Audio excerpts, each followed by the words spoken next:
Hello,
hello,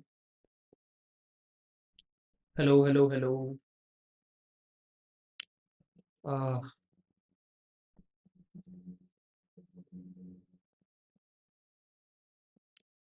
uh, so I think I am audible. Just checking the stream.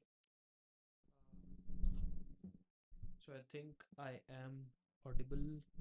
Just checking the stream.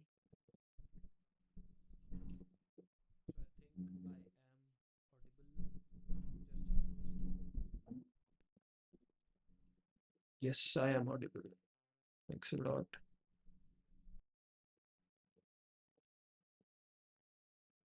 Let me just check on it real quick.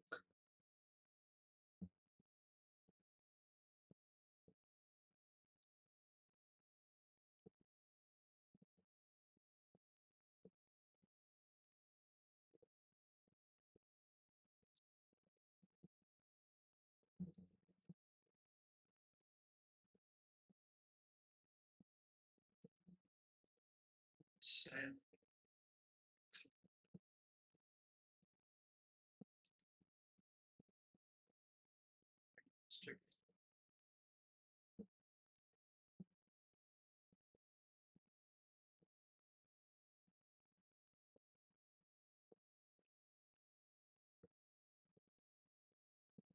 So all good. So all good.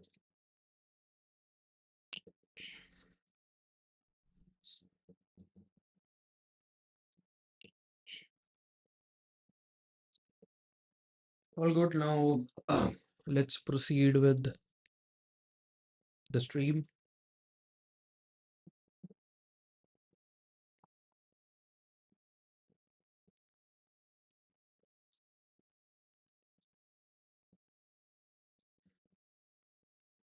So today's stream is mostly a very it'll be a very short stream. I was researching on something related to legal harnesses, benchmarks, and all of those things, and uh, and then I came upon this uh, infrastructure company.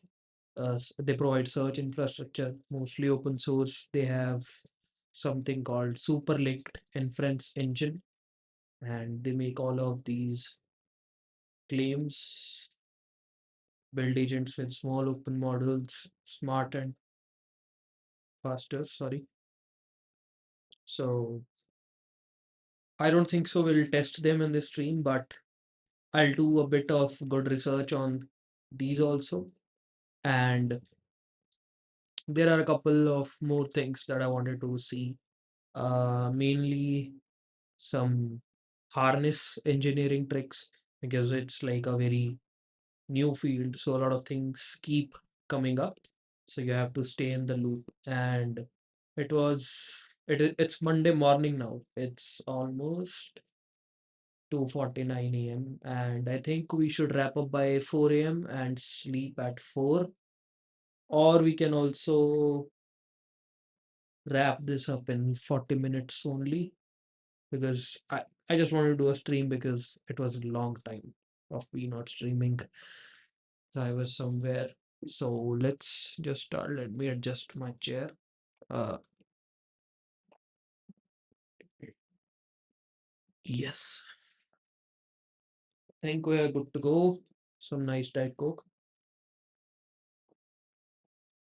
Um, should we use a timer for 40 minutes or not?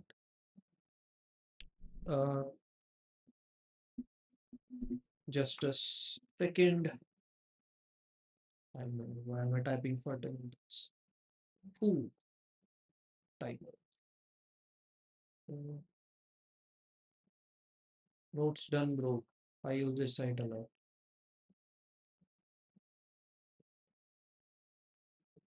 This is complex. Static Pomodoro timer. Wow, damn. There's even Spotify. So, anyways, is there a so let's do. Uh, oh my god, there's not a simple Pomodoro here that we can use. Not a single one. Sorry if you could not hear me. The mic was. Mm,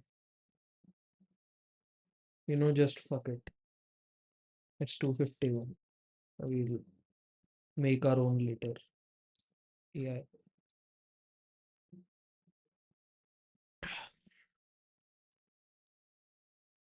So, yes, let's search about some good harness engineering papers. So, I know these two sites that help me.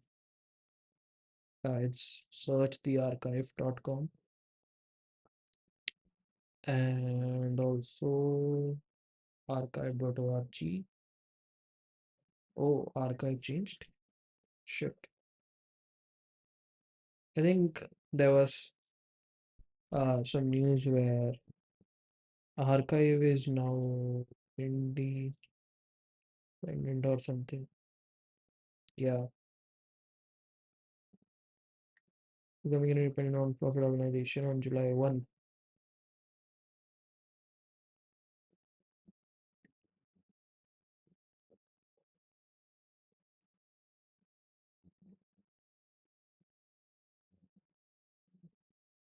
Okay.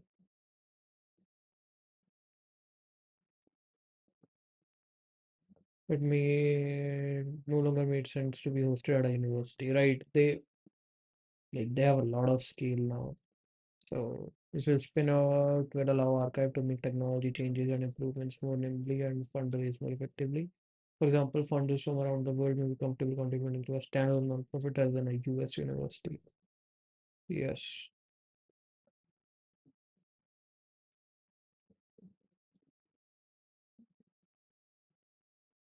archiving has been established as a non-profit, non-stock Delaware corporation. It has been granted tax exempt. Oh, good things to know. Brand, name, and logo use. Oh, they actually made like a lot of stuff. Oh, I'm interested in seeing what happens to the API. So thank you to so we need to acknowledge if we use archive. I think that it was the same before. Hmm. Good, good, good, good stuff. But let's focus on harness engineering. So archive in, um, in the past month, let's say. Harness engineering for auditable enterprise LLM agents. Good. But this is like how I found papers. I read the titles of the ones I find good and then like make a list of them. That's the first step. Let's do the first one. Then we'll get to the second. Harness engineering for agentic AI coding tools. Okay. A survey on agent system and harness design. This seems like very new. 13, yeah, almost a month ago. Test time harness evolution. Harness engineering for self-improvement.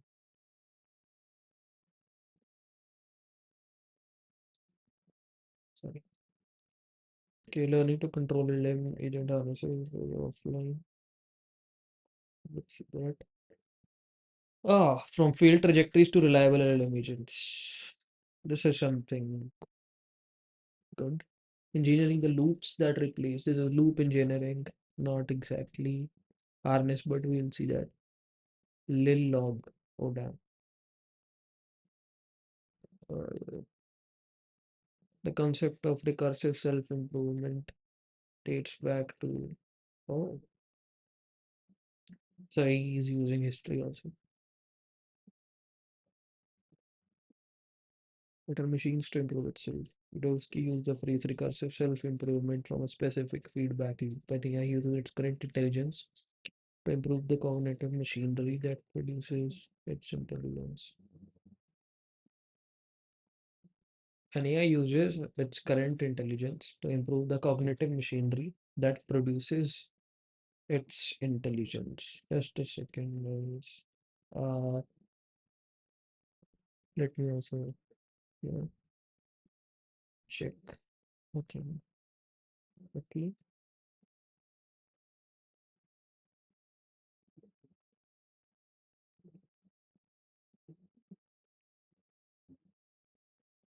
Mm,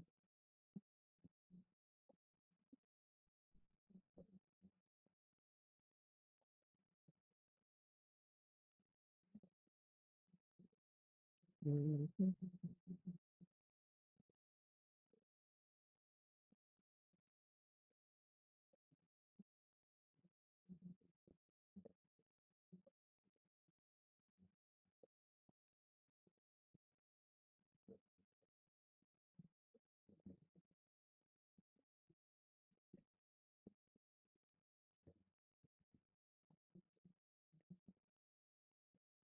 Yes,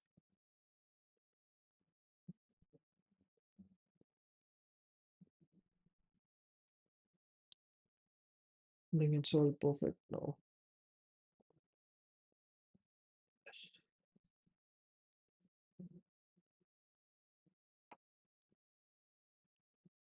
This this feedback loop in modern AI may indicate the model rewriting its own rates directly, or more broadly, the model includes a training pipeline, not deployment system, which in turn enables a better successful improved performance across economically valuable tasks. The speed of research development in AI has been shown to drastically accelerated.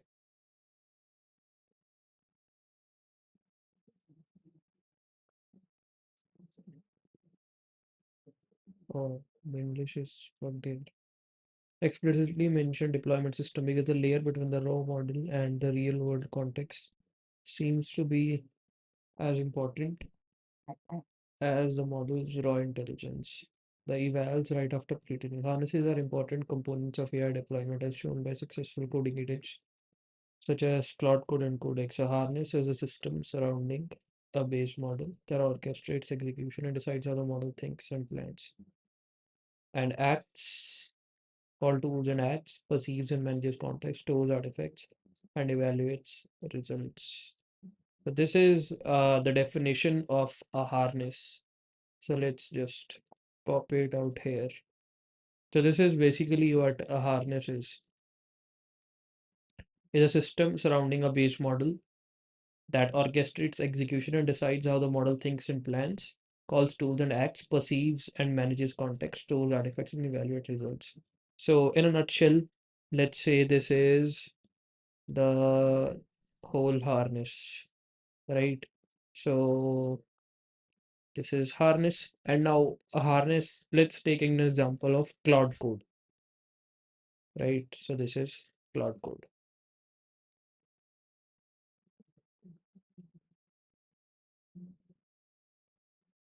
So right here. Okay. So how does Claude Code works? Or how does like any harness or chat app works for that matter? What you do is first, so how any LLM works is uh you have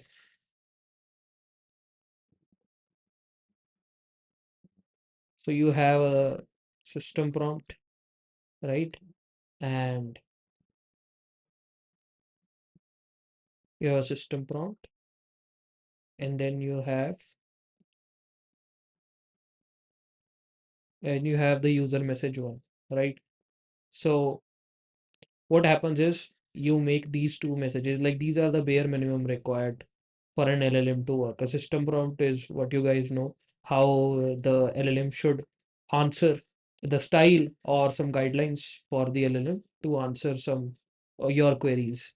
And the user message is the first user query that you send, right? And after that, what you get back is an assistant message. So this leads to an assistant message one, right? So let's like color it, let's say this. So now when you are sending the next message, let me just make it here so it's like more clear. So now these are the three messages. So let's say uh this is a system prompt, act in a nice way, right? And the user message says, how are you? Then the first message would be, I am fine.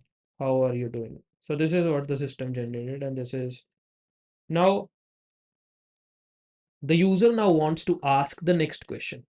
So he asked the next question. That is the user message 2.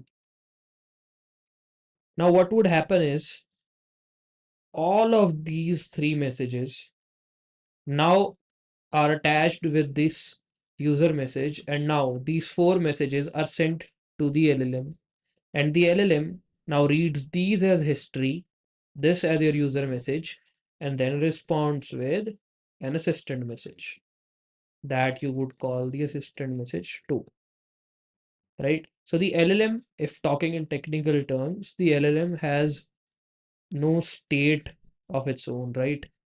The LLM has no state of its own.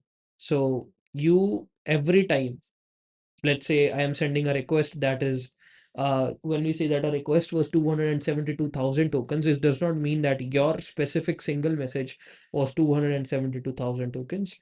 We mean that this whole history, including your message, was 272,000 tokens. So that is how the LLMs work. Now, in between these, we're talking, let's not take example of cloud code. Let's just take example of a basic harness. Now, this is what like ChatGPT used to do in 2022, right? It just used to let you query things. But now something called tools was introduced, right? Tools. So what are tools? Tools are basically functions that you give to the LLM that it can call, right, to get some results. Now, let's say there is a tool called get weather, right? And it takes as input uh, city. It takes as input as a city, which is a string. So this is, let's say, right, this is a function. And these are the tools available to the LLM. This is like one of those tools, right?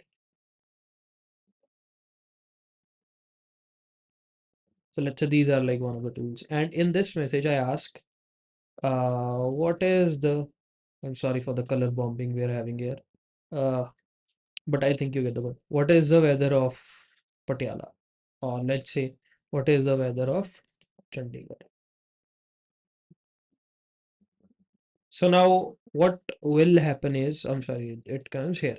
So now what will happen is, rather the LM will think of what to do. It will say, okay, I don't know the weather of Chandigarh because I don't have access to live data, but I have a tool which is called get weather. So I can just get the weather and then answer the question, right? This is what happens when an LLM calls a tool.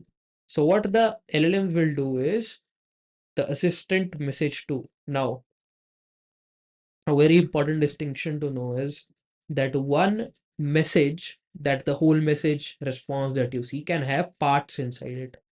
So what will it do? Though, let's say the message is the final message it gives us. But before that, in between, like all of this portion, what will happen is first it will call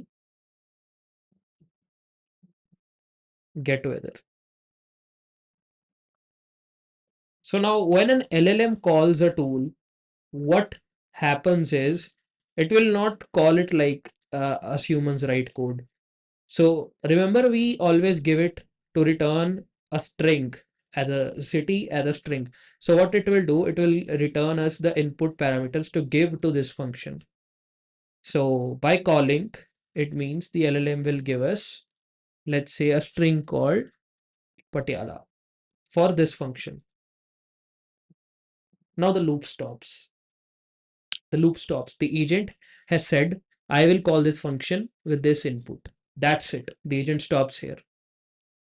This is the assistant message to that has been produced. That is get together. But you don't see that it has given you some query parameter. You just see the final answer, right? That the weather of something something is XYZ. Now, this is what the harness abstracts away from you.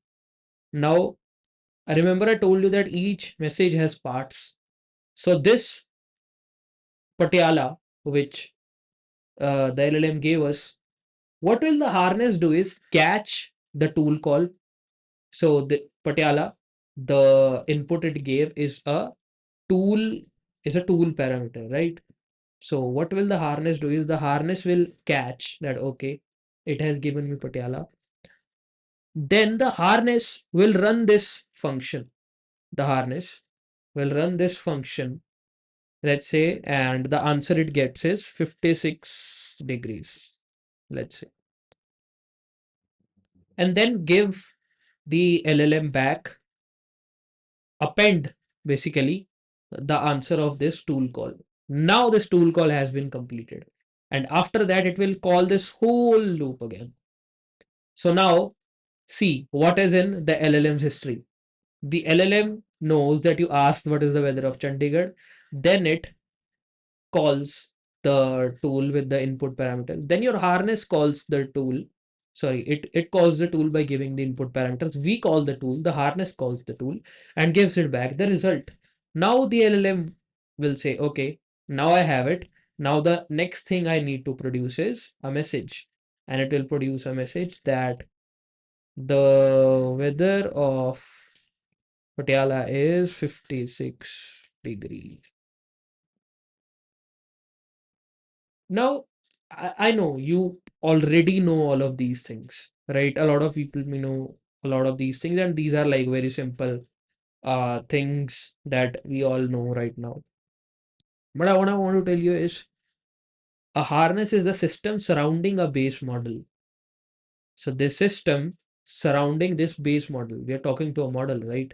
So it's a model. Let's say it is Claude Sonnet 3.5. It's a very old model, right?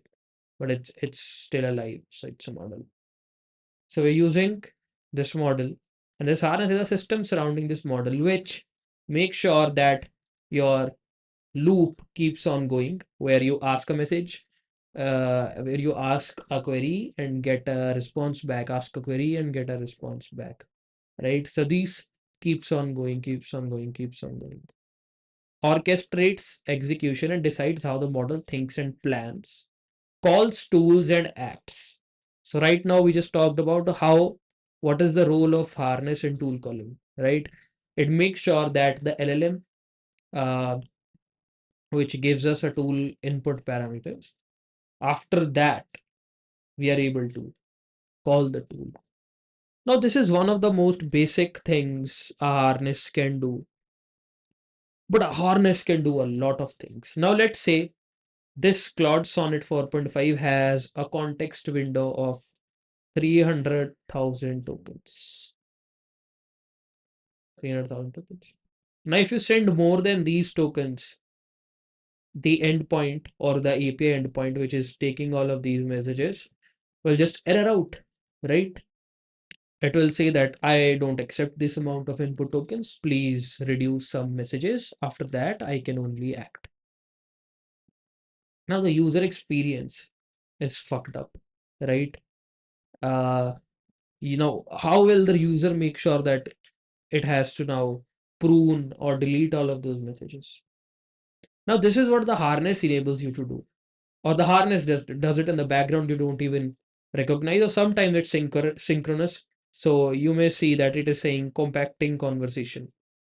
What essentially the harness is doing is it is detecting that, okay, you have received 80% of your context limit, right? So let's say you have received 200, you have reached 240k tokens, let's say, right? And now the next message would fill the token limit and the chat would stall. So what it does is keeps checking in the background if we are getting near the limit. As soon as we are, let's say, 80% of the way in, it will just then compact the conversation, which is takes all of the messages from between, summarizes them, make sure that uh, the basic info that we need is saved, and after that it will give you the same conversation in the same conversation window, but with a uh, very less token summary, right? So it just appends a summary of the messages and keeps, like, let's say the last five messages intact so as to keep the conversation running. But before the five messages, it will attach a summary, right? Something like this. So let's say this is a system prompt. This is summary of chat, uh, and then this is, let's say, this is the last four messages. So by last four, I mean four user, four assistant, and then this is your user message, the new one. So LLM still knows the context. Also, sometimes There are specific messages you cannot summarize. So, for example, in fields like legal tech or law firms or oh shit, or in pharmaceuticals, right? Like some these are some kind of things where you cannot afford to lose detail, right? So it's not that compaction does not happen in those harnesses. There may be compaction and there is actually compaction. But what happens is, and this also happens in Cloud Code by the way, is it attaches with the summary of a chat a message that all of the chat is available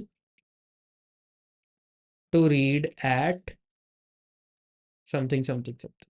So what it does is saves the transcript of the chat at some folder in your desktop, and then let's say in all of this summary there was some tool which is missing something, so the chat can just go to that path and read it and then get. So this is what a harness does basically.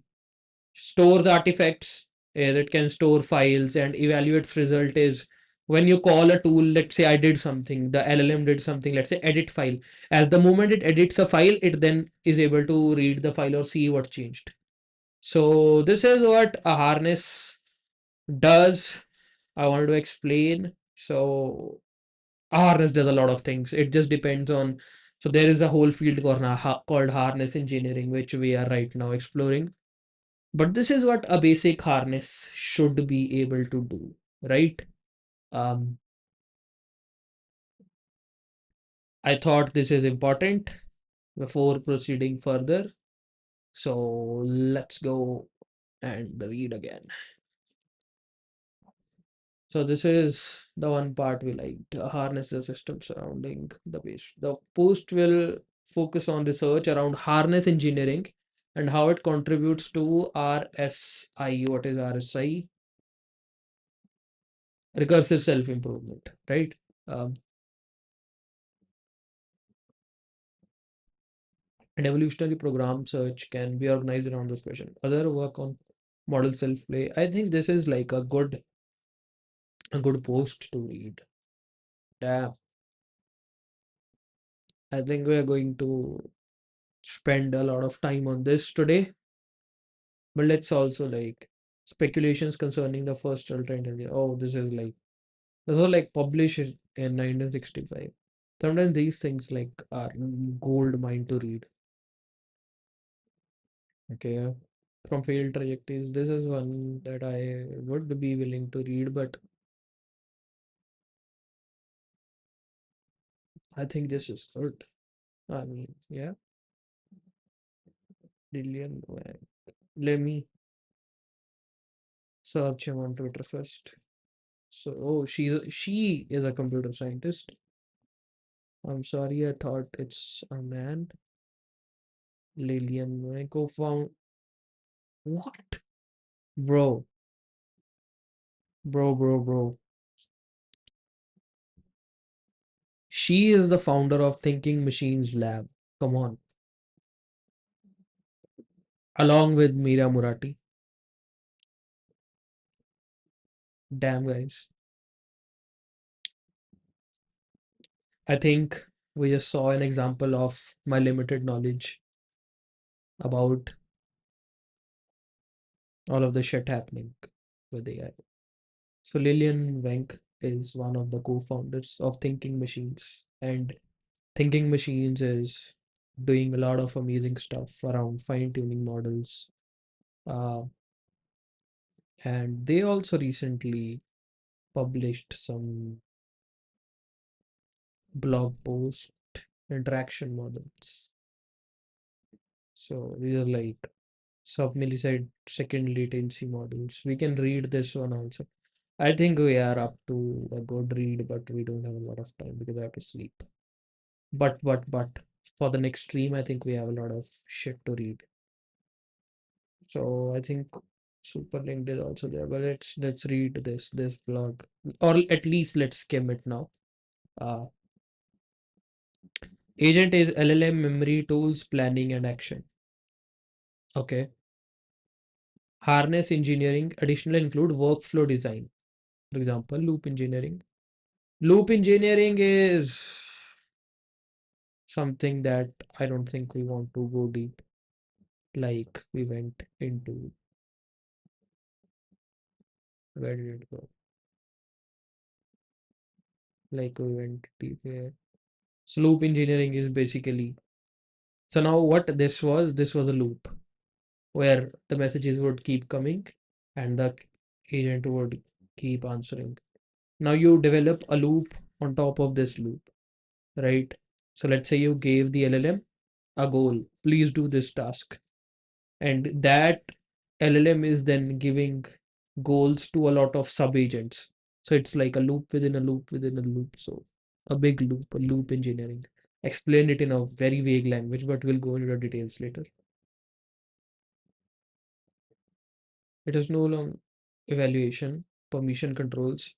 Permission controls when the LLM asks you, can I please run this command rm-rf dot slash, which you then obviously, if you are a sane person, reject. And persistent state management. Okay, it is no longer only prompt templates, but closer to runtime and software system design, right? How the model observes, actual memories, checks itself, and improves. The design should be a deliberately simple and generic generalization, likely with reference to existing software engineering practices to benefit from pre-training knowledge. There, yeah, exactly. So this line, likely with a reference to existing software engineering practices to benefit from pre-training knowledge. So when you design a harness, or even if an agent is designing a harness, or in general, whenever you are making an agent or an LLM do stuff, always make sure that you use paradigms or you use terms that the agent already knows so you can take benefit from the pre-training. So for example, why are agents very good in doing tasks with sandboxes? Because most sandboxes are Linux servers, and in pre-training knowledge there is everything embedded about Linux, right? Sorry. So that's why there is also a strong analogy between operating systems and harnesses, right? Similar to an OS, a harness should encapsulate complicated logic while keeping the interface simple. Banger line. A harness should encapsulate complicated logic while keeping the interface simple. Meanwhile, configs, tools, interface, and other protocols may gradually become standardized across the industry. Yeah, exactly. I liked this. Whatever I like, I copy. Steal like an artist, you know.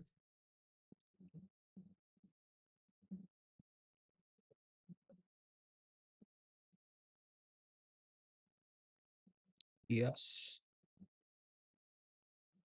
Meanwhile, configs, tools, interface, and other pattern one is workflow automation. Defining a workflow in which the model can operate, test, and iterate is a key design for automation. Yes. Carpath is auto research repo is a clean example of how such a workflow can be constructed. A common workflow follows a goal-oriented loop of plan, execute, observe, test, improve, and execute until the goal is achieved, the one I was telling you.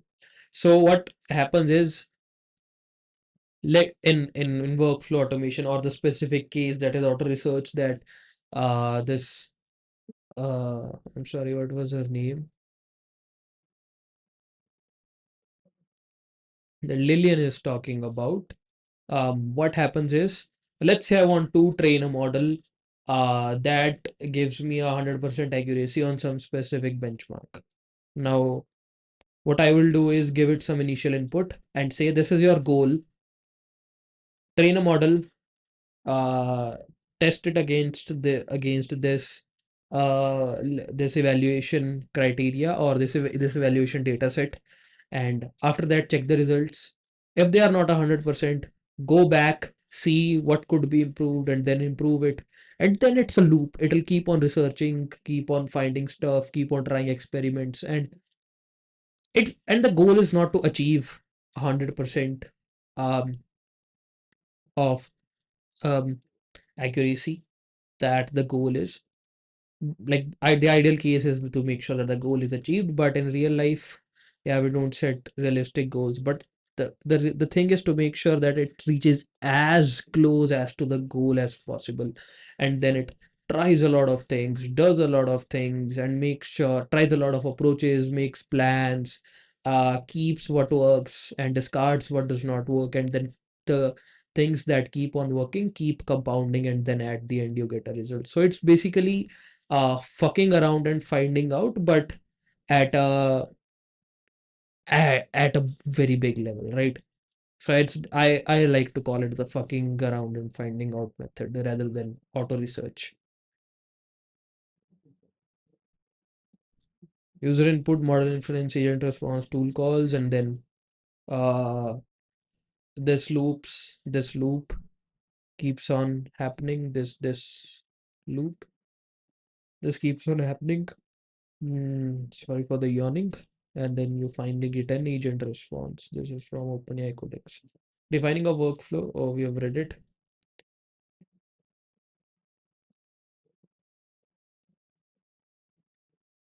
Yeah, so the process may trigger proactive requests to users for clarity in task specification or execution. So when you tell it that this is your goal, it may ask you some 4 to 5 questions about what it should do or what it should not do. The pattern to is file system as persistent memory. And this is very important. Um, so remember when I talked about compacting conversations part, I also said that all of the chat is available at XYZ task. So it is able to write something to the file system. A file, it is able to write a file at the file system. Now, a file system keeps your file safe, keeps your file safe, right? The file is there, you know the path, you can go and just get it until unless the file system is ephemeral, which is it destroys itself after let's say 30 minutes, 60 minutes. If it's persistent, which Lillian talks about, persistent memory, uh, your file will be there. And rather than like going through an API or a custom tool that you have built for the agent to check memory, um, the agent can just read files because it knows how to read files, right? It knows Linux. It knows how to go to a path and read a file.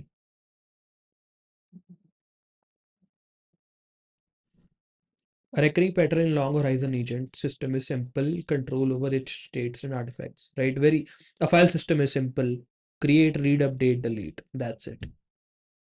A harness should not carry the entire workflow and all logs in context, right?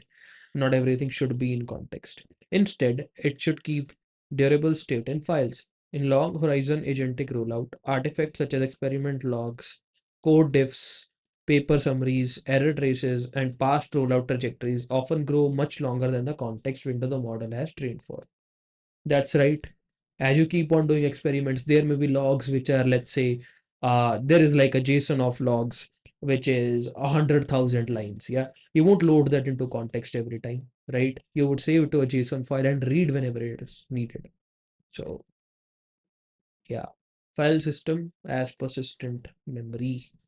Learning how to read, write, and edit the file is a foundation skill for LLM, and thus managing persistent memory in simple form of file naturally benefits from improvements in the core model capacity, the thing we just talked about. Uh, so pattern three, sub-agent and backend jobs.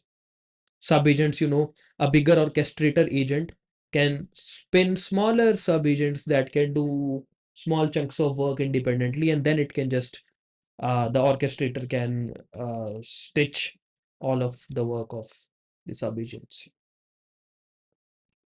A harness can spawn multiple subagents to execute in parallel and monitor backend jobs. This is useful when main agent needs to search multiple hypotheses, run experiments concurrently, or delegate isolated subtasks without polluting the main context. The parent agent then needs a small process manager, launch jobs, inspect logs. So sometimes have you seen Claude Code launches an agent and then it just exits out? It does not monitor it live. Okay, what is it doing? It just launches the agent as a background job. So you should be able to launch background jobs because if you let's say you launch a sub agent and then you are just keep on polling it or keep on seeing that when it will exit, I will do another agent or I will spawn another agent. Um, that is very inefficient, right? You should be able to spawn 10 sub agents, and whenever they are done, they should report back to the main agent. Now, going to a bit up in this article where we talked about operating systems. So operating systems like has a lot of background services running, right? So you should also be able to spin up background jobs in your harness. The parent agent then needs a small process manager. You need to launch job, inspect logs, cancel your failed runs, and merge results back into the main agent thread. Hermes agent, if you know it, does this very good. So I think Hermes has a jobs feature already. Let me just search. So Hermes is also, so Hermes is an agent in the docs. We would have to see. Oh, I don't think so. This is it really? No, this is not. So this is like their official site. So you go to the docs. Yeah, script only. So yeah, here you have like the whole jobs API, scheduled background work. Hermes is just like Hermes is like a agent which keeps on working on your machine. You can ping it anytime, just like OpenClaw, but we'll talk about it later. So Hermes is also a harness, and it is a good. The key design choice is to make, yeah, parallelism explicit and inspectable. That is the main thing. Parallelism should be explicit. By explicit, it means that the agent should know that it can spin subagents in parallel. And inspectable means you should be able to inspect the subagent, whatever it did correctly or not. Or if you just want to check the main agent, should be able to check the transcript of the subagent or the chat log of the subagent.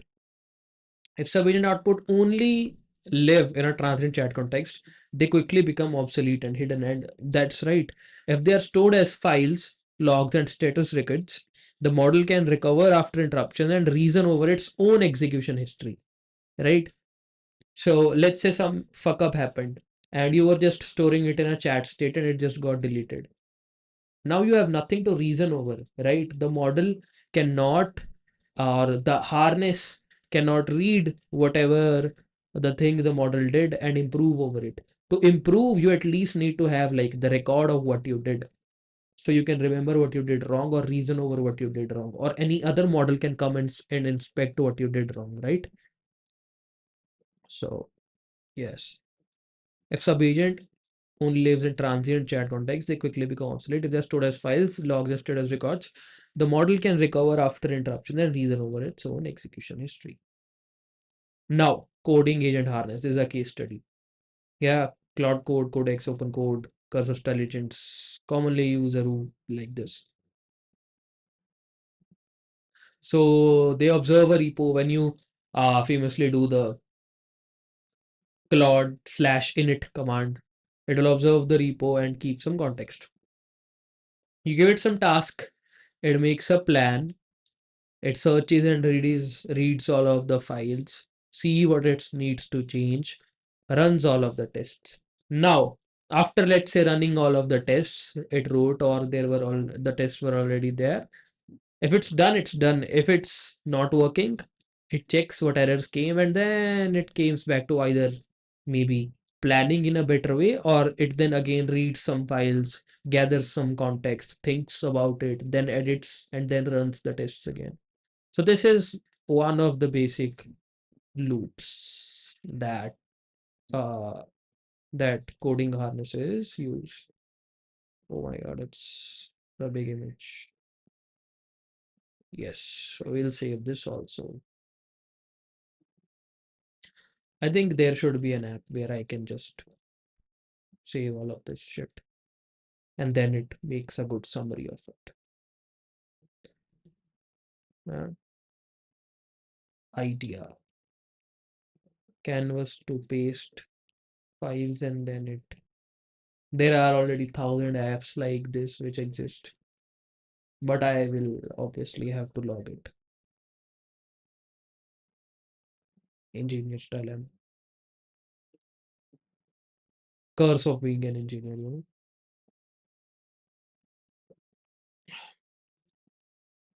But who knows? Maybe people have not executed it better than I can do. Yeah, just keep it there for now. With access to a set of tools, the coding agent is able to develop and debug issues in a given repository, similar to how human developers are equipped with IDEs. Not a comprehensive list shown for demonstration. Read this if interested. I think this is Cloud Code repository. Really? Okay, so I'm not interested in showing this on stream. I am not interested in getting my stream down or copyrighted. Anyways, I'll blur it. Ah, yes. So file system has file discovery, file. These are basically all of the common tools that a harness has. This is a long ass article, and we are just one third of the way there. I think 5 minutes more, and we'll move this session to tomorrow. Harness layer versus core intelligence. It is hard to forecast how much the future of recursive self-intelligence will rely on harness engineering.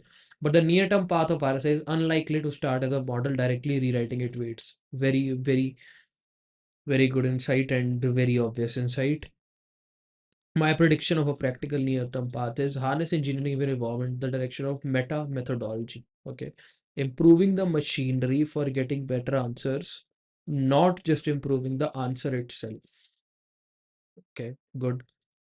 So basically improving the harness. Let's say the harness makes a mistake, improve the harness rather than making sure it gives you correct answers every way. Every time. Sorry, I'm really sorry.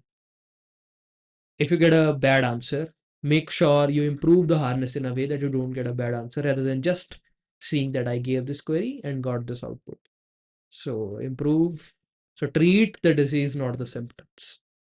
Better way. The harness system itself becomes an optimization target, which we just talked about, with fewer heuristic rules and more general mechanisms. Good. In turn, mature harnesses enable auto research for model self improvement loop, and smarter models prevent harnesses from over engineering and keep the system sustainable.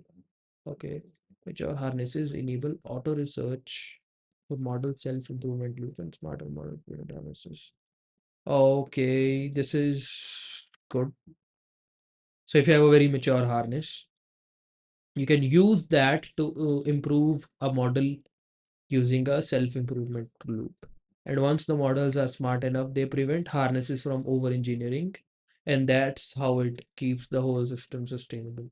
Eventually, it is possible that many harness improvements will be internalized into core model behavior.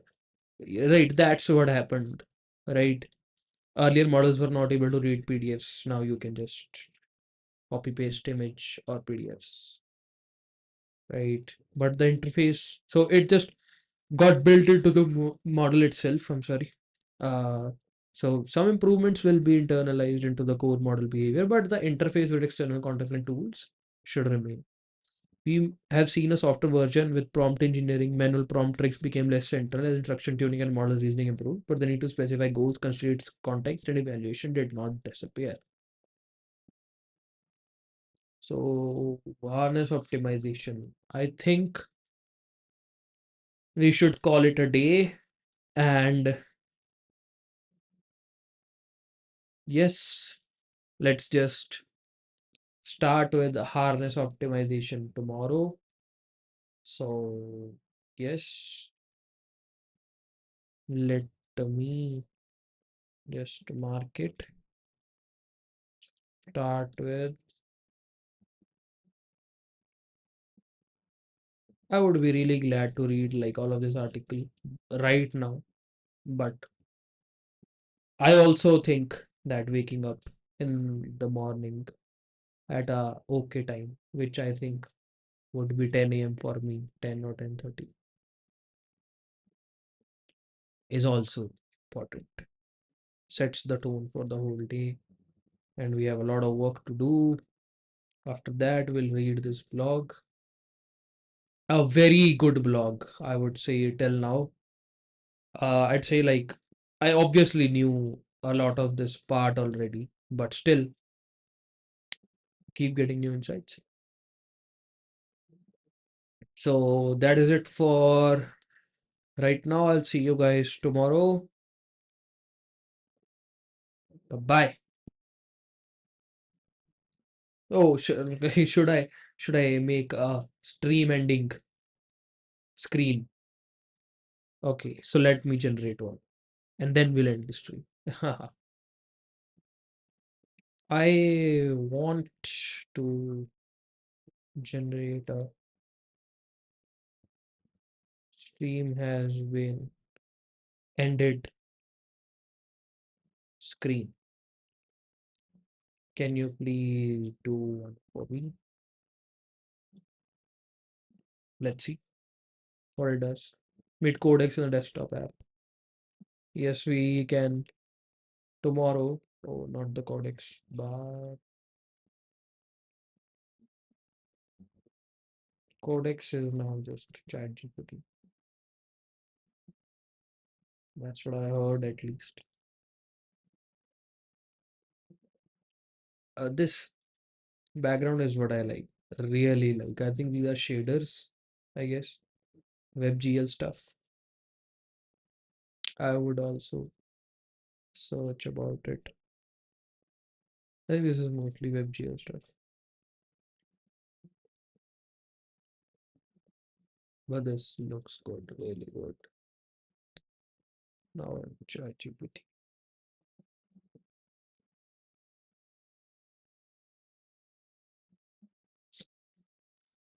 That is cool. Oh, it knows my context. So thank you for hanging out. See you in the next stream. I think that's good for now. Um,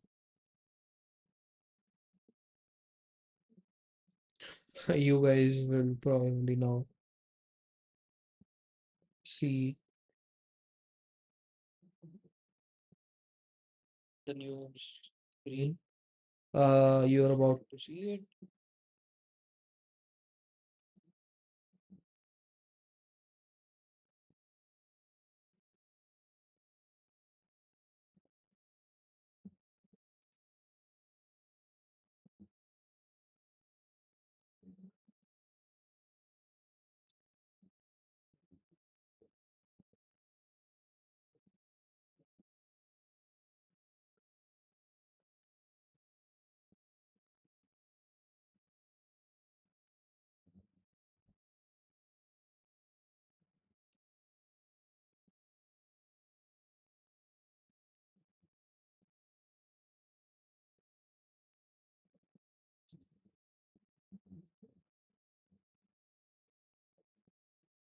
So fine, guys. Thanks a lot for hanging out. The stream has ended, as you can see on the screen, and you will now see the ending screen.